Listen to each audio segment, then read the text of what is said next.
Bonsoir à toutes et à tous. Je voulais ce soir vous apporter une petite réflexion,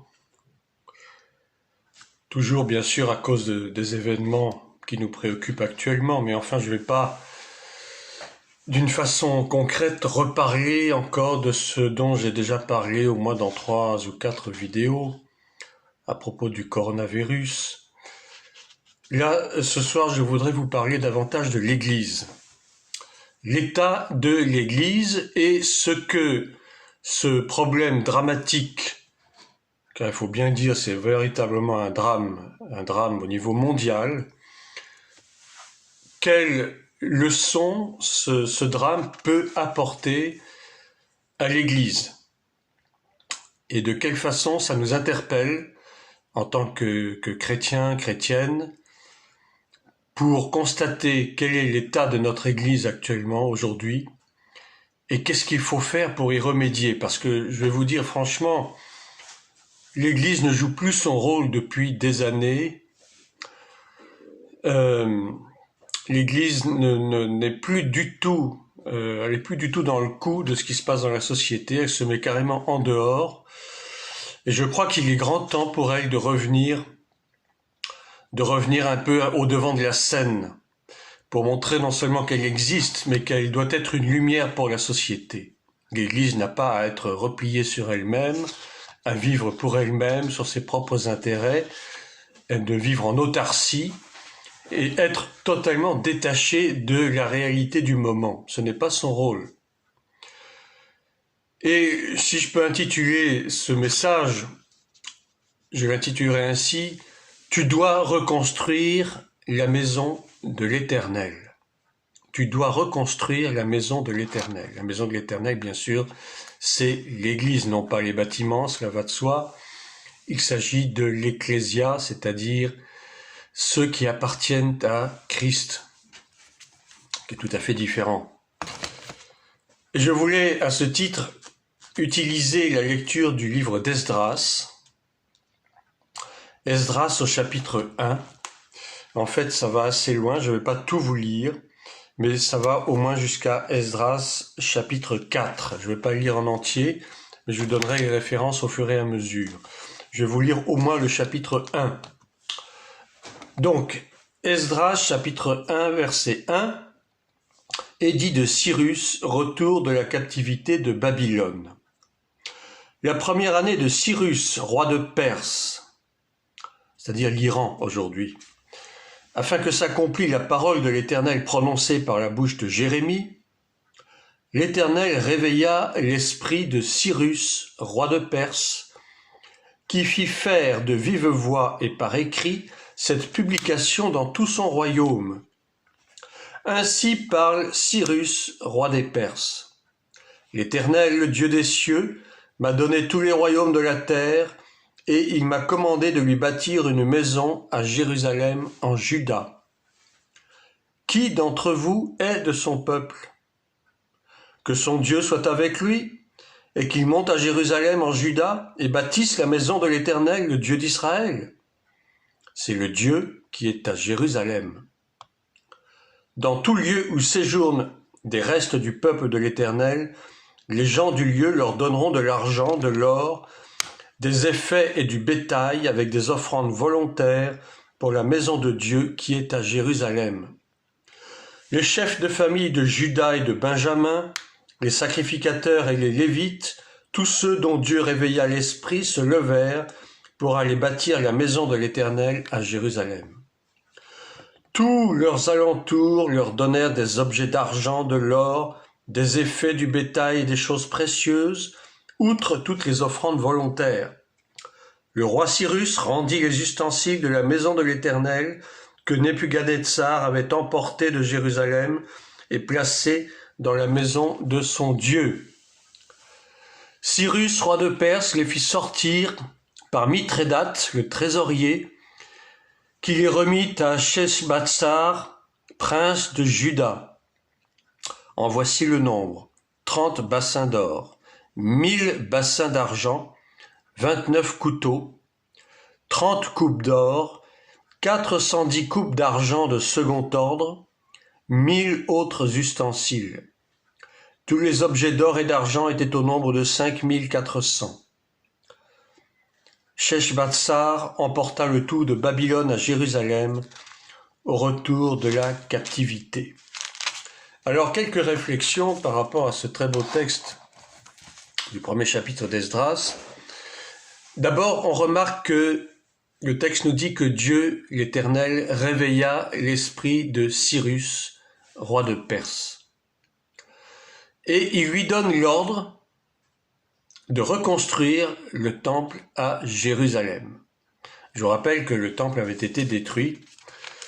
Et justement, à la suite de quoi, voici qu'un roi païen, un roi de Perse, Cyrus, demande que l'on reconstruise ce temple à Jérusalem parce qu'il reçoit un ordre direct de l'Éternel Dieu. Ensuite, Dieu va réveiller l'esprit de Juda, de la tribu de Juda et de Benjamin, qui sont des prêtres et des lévites. Et c'est ce que nous voyons au verset 5. Ensuite, au verset 7, on nous parle de la restitution des objets du culte qui ont été volés par Nebuchadnezzar, et on sait l'usage païen qu'il en avait fait, à la suite de quoi il a perdu la vie. Ça, c'est la première étape. Et la deuxième étape, alors, c'est ce qu'on lit dans Esdras chapitre 3. Alors, je vais peut-être vous lire quand même Esdras chapitre 3. Vous m'excuserez, ça prend peut-être un peu de temps, mais je trouve que ce message est très très important et j'ai vraiment à cœur de vous le partager ce soir. Donc, Esdras chapitre 3, l'autel des holocaustes rétabli. Le 7e mois arriva et les enfants d'Israël étaient dans leur ville. Alors le peuple s'assembla comme un seul homme à Jérusalem. Josué, fils de Jotsadak, avec ses frères les sacrificateurs, et Zorobabel, fils de Shealtiel, avec ses frères, se levèrent et bâtirent l'autel du Dieu d'Israël pour y offrir des holocaustes selon ce qui est écrit dans la loi de Moïse, homme de Dieu. Ils rétablirent l'autel sur ses fondements, quoiqu'ils eussent à craindre les peuples du pays, et ils y offrirent des holocaustes à l'Éternel, les holocaustes du matin et du soir. Ils célébrèrent la fête des tabernacles, comme il est écrit, et ils offrirent jour par jour des holocaustes, selon le nombre ordonné pour chaque jour. Après cela, ils offrirent l'holocauste perpétuel, les holocaustes des nouvelles lunes et de toutes les solennités consacrées à l'Éternel, et ceux de quiconque faisait des offrandes volontaires à l'Éternel. Dès le premier jour du 7e mois, ils commencèrent à offrir à l'Éternel des holocaustes. Cependant, les fondements du temple de l'Éternel n'étaient pas encore posés. C'est important. Cependant, les fondements du temple de l'Éternel n'étaient pas encore posés. Ils avaient déjà redressé l'autel, mais ils n'avaient pas encore commencé à reconstruire le temple. On donna de l'argent aux tailleurs de pierre et aux charpentiers, et des vivres, des boissons et de l'huile aux Sidoniens et aux Tyriens, pour qu'ils amenassent par mer jusqu'à Jaffo des bois de cèdre du Liban, suivant l'autorisation qu'on avait eue de Cyrus, roi de Perse. Donc vous voyez, chapitre 3 du livre d'Esdras, reconstruction de l'autel des sacrifices par Josué et Zorobabel au 7e mois. Et s'ensuit ensuite la fête des tabernacles, ou la fête des tentes, ou Sukkot si vous voulez. Ensuite l'holocauste perpétuel, plus l'holocauste des différentes fêtes qui seront donc célébrées. Troisième étape. Alors la troisième étape commence à être intéressante. On a le début des fondations du temple. Alors début des fondations du temple qui sont faites à base de pierre et de bois de cèdre. Et en réalité, la reconstruction, historiquement parlant, a débuté exactement 50 ans après la destruction du premier temple, c'est-à-dire le temple de Salomon. Et donc 50 ans, je vous rappelle que c'est une année de jubilé. Ce qui est très important dans les fêtes juives, l'année du jubilé, tous les 50 ans on fait relâche. Je continue, quatrième étape. Quatrième étape. Alors, on trouve cette quatrième étape en Esdras, chapitre 4. Il s'agit de l'interruption des travaux, par la suite d'opposition. Et opposition de la part de qui? Eh bien, les Samaritains. Alors, je vous rappelle que les Samaritains, ce sont les peuples du Nord, qui est donc assimilable aux 10 tribus perdues d'Israël. Les Samaritains, on a Samarie au nord et Juda au sud, à la suite du schisme, donc après la mort de Salomon. Donc les Samaritains vont décourager le peuple juif et vont commencer même à divulguer de fausses accusations contre les habitants de Juda et de Jérusalem. Et même Jérusalem sera qualifiée de ville mauvaise et rebelle.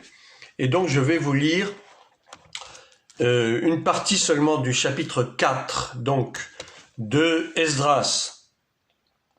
Les ennemis de Juda et de Benjamin apprirent que les fils de la captivité, c'est-à-dire donc les Juifs, bâtissaient un temple à l'Éternel, le Dieu d'Israël. Ils vinrent auprès de Zorobabel et des chefs de famille et leur dirent « Nous bâtirons avec vous, car comme vous, nous invoquons notre Dieu, votre Dieu, et nous lui offrons des sacrifices depuis le temps d'Esar-Hadon, roi d'Assyrie, qui nous a fait monter ici. » Mais Zorobabel, Josué et les autres chefs des familles d'Israël leur répondirent « Ce n'est pas à vous et à nous de rebâtir la maison de notre Dieu. Nous la bâtirons nous seuls à l'Éternel, le Dieu d'Israël, comme nous l'a ordonné le roi Cyrus, roi de Perse. » Alors les gens du pays découragèrent le peuple de Juda, ils l'intimidèrent pour l'empêcher de bâtir, et ils gagnèrent à prix d'argent des conseillers pour faire échouer son entreprise. Il en fut ainsi pendant toute la vie de Cyrus, roi de Perse, et jusqu'au règne de Darius, roi de Perse. Sous le règne d'Assuérus, au commencement de son règne, ils écrivirent une accusation contre les habitants de Juda et de Jérusalem. Je saute au verset 12. Donc il s'agit d'une lettre en fait que un certain Réhoum, gouverneur de Shimashai, secrétaire, écrivit au roi Artaxerxès, une lettre d'accusation bien sûr concernant le peuple d'Israël. Que le roi sache que les Juifs partis de chez toi et arrivés parmi nous à Jérusalem rebâtissent la ville rebelle et méchante. Vous voyez, il qualifie Jérusalem de ville rebelle et méchante. Rebâtissent la ville rebelle et méchante, en relèvent les murs et en restaurent les fondements. Que le roi sache donc que si cette ville est rebâtie et si ses murs sont relevés, ils ne paieront ni tribut, ni impôt, ni droit de passage, et que le trésor royal en souffrira. Voilà la vraie raison de la tentative d'empêchement de la reconstruction à cause des impôts. C'est toujours l'argent qui mène le monde, c'est toujours l'argent qui mène à prendre de mauvaises décisions, c'est toujours l'amour de l'argent plutôt, pas l'argent lui-même, mais c'est l'amour de l'argent qui est la racine de tous les maux dans cette pauvre humanité. Donc Jérusalem qualifiée de ville mauvaise et rebelle. Cinquième étape. Eh bien, malgré tout cela, il y aura reprise des travaux, toujours sous la direction de Zorobabel et de Josué, qui ne se sont pas pour autant laissés intimider, et soutenus cette fois-ci par les prophètes Agé, Zacharie et Malachi. Et on assiste, le roi Darius lui-même pose son sceau, donne son assentiment, afin de confirmer la reconstruction du temple. Enfin, on arrive à la dédicace du temple, sixième étape. Et donc l'achèvement du temple aura lieu exactement la 6e année du règne de Darius le Mède, et donc c'est environ dans les années 516. Et puis enfin, 7e étape, la célébration de la Pâque, le 14e jour du premier mois donc de Nisan, qui donc est entre mars et avril. Voilà ces 7 étapes que j'ai très brièvement et rapidement résumées, mais il appartient à chacun de relire ces 7 chapitres, au moins 5 chapitres très intéressants donc du livre d'Esdras, qui nous donne de très bonnes indications par rapport justement à la reconstruction du temple. Alors maintenant, j'en viens à l'essentiel de mon message qui est: quelles sont les conséquences pour l'Église aujourd'hui? Et comment peut-on prendre ce problème de la reconstruction du temple à Jérusalem comme modèle de réflexion pour notre Église aujourd'hui? L'Église aujourd'hui qui souffre, non seulement qui souffre dans sa chair, parce que hélas, beaucoup de serviteurs de Dieu ont perdu la vie, et encore très récemment, à cause de ce coronavirus, coronavirus, je vais y arriver, décidément, c'est un lapsus, de ce coronavirus. Hélas, malheureusement, des hommes de Dieu sont décédés, parmi eux le frère Jean-Marc Taubois notamment, qui était vraiment un grand érudit de la Bible, un homme extrêmement cultivé non seulement, mais humainement un homme de grande qualité, d'humilité, de simplicité, très abordable, qui donnait des conférences un peu partout dans le monde. Je ne l'ai pas connu personnellement, mais je veux aussi lui rendre hommage, et puis bien entendu qu'on soutienne sa famille dans les prières, dans un soutien vraiment fraternel, pour cette perte quand même cruelle.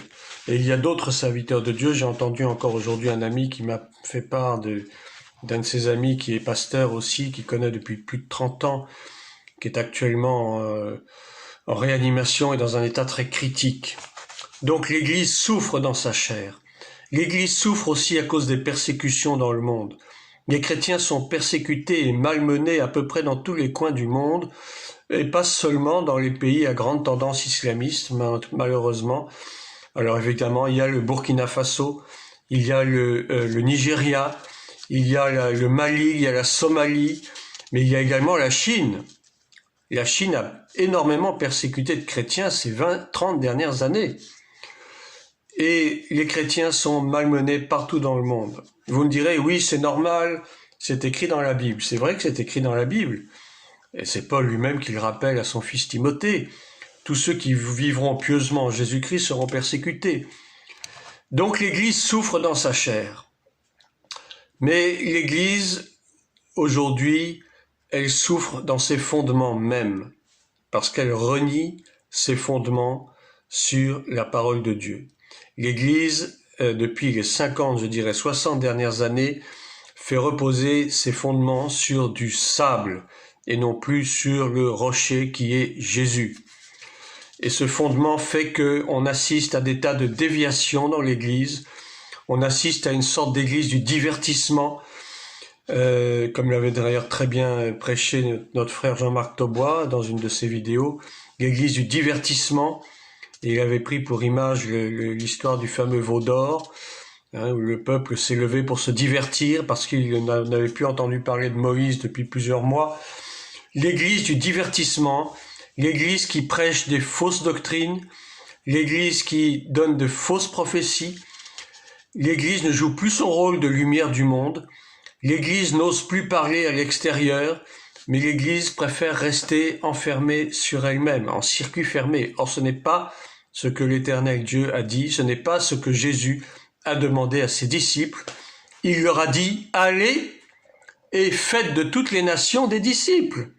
Il n'a pas dit, non, restez dans la chambre haute, à tourner en rond, et puis faites ce que vous pouvez, allez évangéliser un peu à droite à gauche.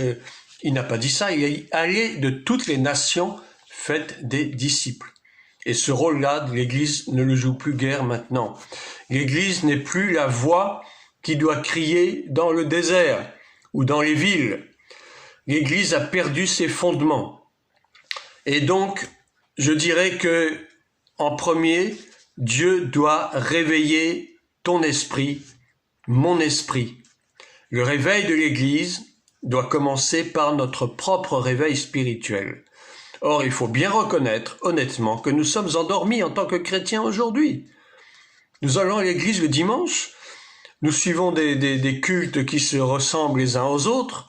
Chaque dimanche passant, il n'y a aucune nouveauté, il n'y a aucune nouveauté dans les prières, il n'y a aucune nouveauté dans les programmes. L'église tourne en rond. l'Église tourne dans une espèce de ronron permanent qui n'est absolument pas la volonté de Dieu. Éphésiens 5, verset 14 dit « Réveille-toi, ô toi qui dors, relève-toi d'entre les morts et Christ t'éclairera. » C'est Paul qui pousse ce cri, ce cri d'alarme. « Réveille-toi, ô toi qui dors. » Et aujourd'hui je dis « Église, réveille-toi, ô toi qui dors. Réveille-toi d'entre les morts. » L'Église, tu es en train de mourir. Tu es en train de mourir parce que tu ne reposes plus sur les véritables fondements. Et donc Dieu doit réveiller l'esprit de ses serviteurs, et pas seulement des pasteurs. On a vu dans Esdras que Dieu a réveillé l'esprit des Lévites et des prêtres. Eh bien, aujourd'hui, il faut que Dieu réveille l'Église de chaque chrétien, de chaque chrétienne, du moins de ceux qui sont véritablement chrétiens ou chrétiennes. Nos esprits sont endormis. Ensuite, Dieu va opérer une restitution de tout ce qui aura été profané dans l'Église. Les ustensiles sacrés, on l'a vu dans le livre d'Esdras. En fait, qu'est-ce que c'est par rapport à l'Église d'aujourd'hui? Les ustensiles sacrés, ça représente les ministères et les dons spirituels. C'est ça qui nous permet d'être des sacrificateurs et des lévites pour servir dans la maison de Dieu aujourd'hui, pour servir dans l'Église avec un grand E. Les ministères et les dons spirituels doivent être restitués. Deuxième étape, il faut reconstruire l'autel des sacrifices. Avant de rebâtir les murs et les fondations, c'est-à-dire pour l'Église, c'est-à-dire le fondement des apôtres et des prophètes, il faut que Dieu nous rebâtisse en tant qu'autel de pierre brute, pour que nous puissions nous offrir nous-mêmes en tant que sacrifice vivant, de bonne odeur, agréable à Dieu. Et c'est ce qui nous est dit dans Romains 12, verset 1, que tout le monde connaît bien entendu, mais que je vais quand même vous relire. « Je vous exhorte donc, frères, par les compassions de Dieu, par les compassions de Dieu, c'est vraiment une supplication, à offrir vos corps comme un sacrifice vivant, saint, agréable à Dieu, ce qui sera de votre part un culte raisonnable. » Voilà. Donc, cette deuxième étape, il faut que Dieu nous rebâtisse comme des autels vivants, de façon que nous puissions nous offrir nous-mêmes comme des sacrifices vivants, agréables à Dieu. On a vu dans le livre d'Esdras que Josué et Zorobabel, en fait, sont des types de Christ. Ce sont eux les vrais bâtisseurs. Ils ont refusé que d'autres viennent les aider. Non, c'était eux que Dieu avait choisis pour cela et pas quelqu'un d'autre. Ce sont eux les bâtisseurs. Christ bâtit son Église sur le roc qui est lui-même. Il ne bâtit pas sur quelqu'un d'autre. Christ bâtit sur lui-même parce que c'est lui le roc, c'est lui le rocher et personne ne peut prendre sa place. Et l'Église, en fait, l'Église c'est toi et c'est moi. Mais nous devons être bâtis, ou tout au moins rebâtis, sur le roc. Troisième étape.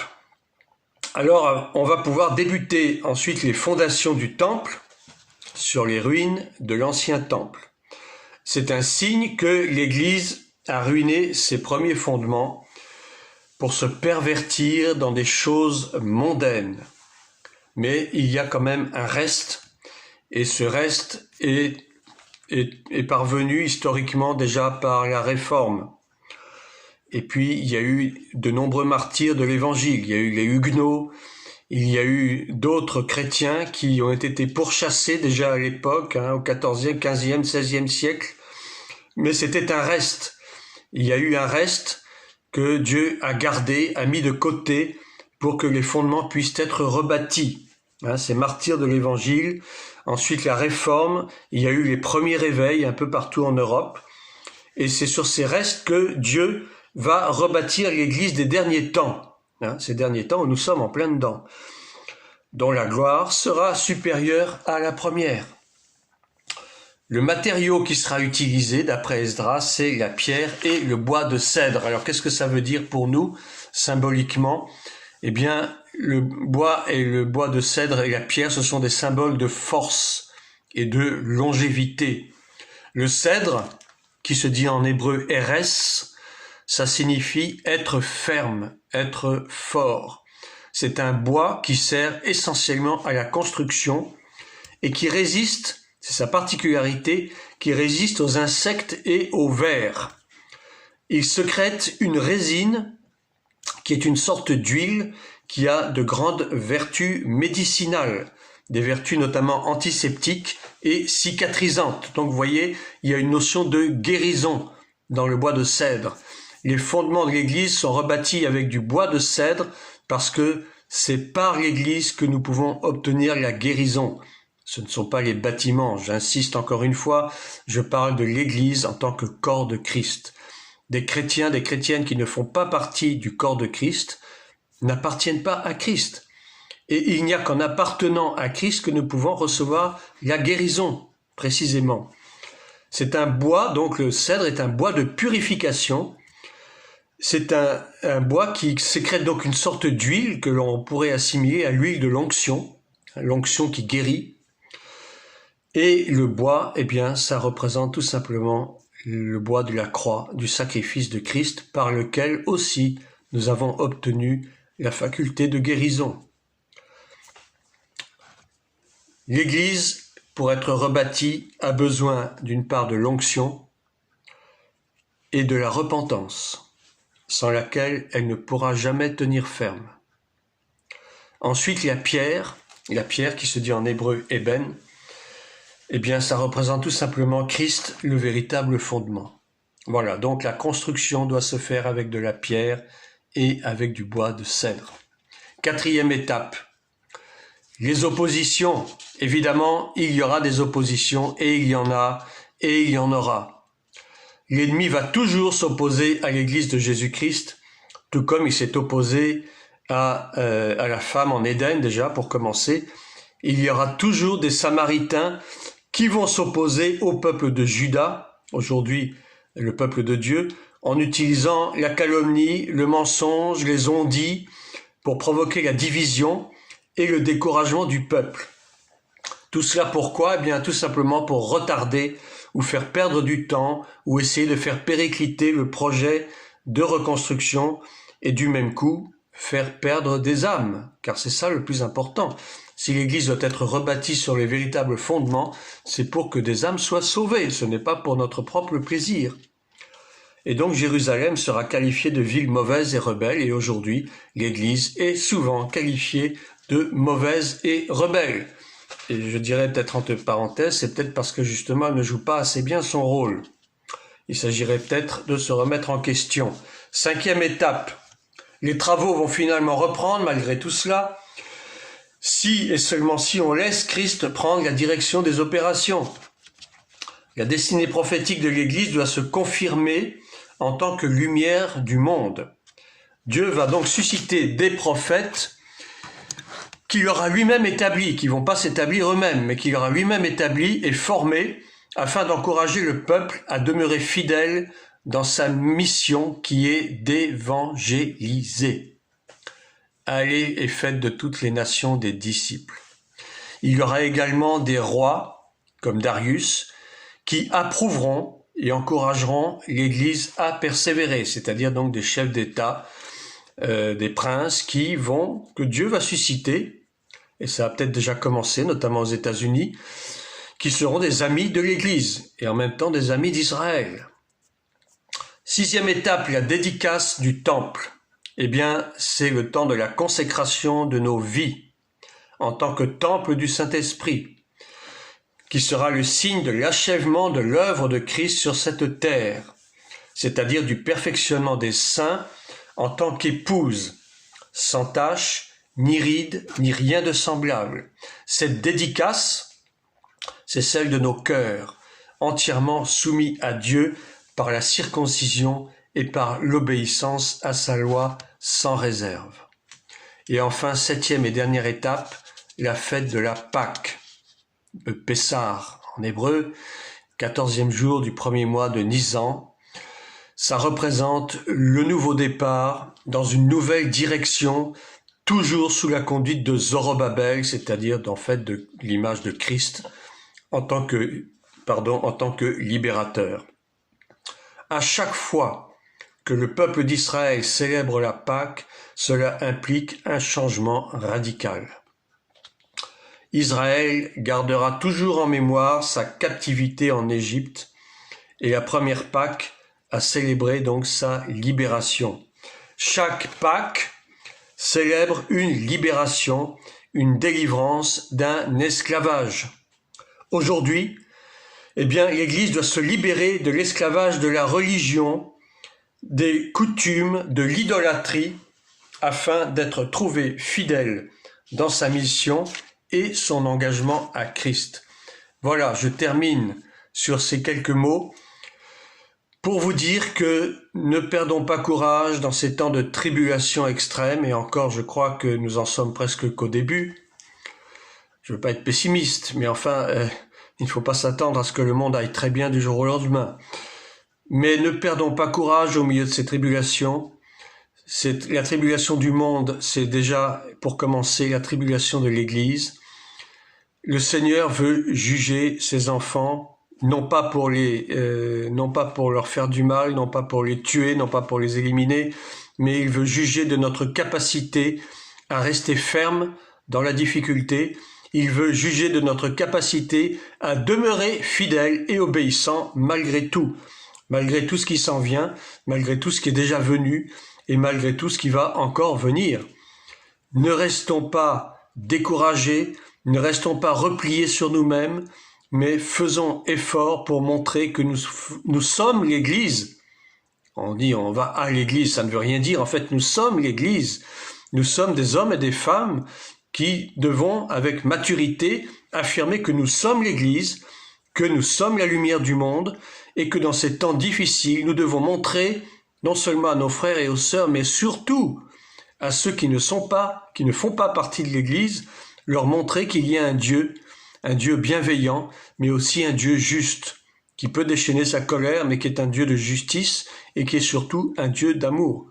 Alors, Église, réveillons-nous, reconstruisons-nous, individuellement déjà pour commencer, reconstruisons cette Église, à l'exemple de cet excellent passage d'Esdras que je vous ai lu.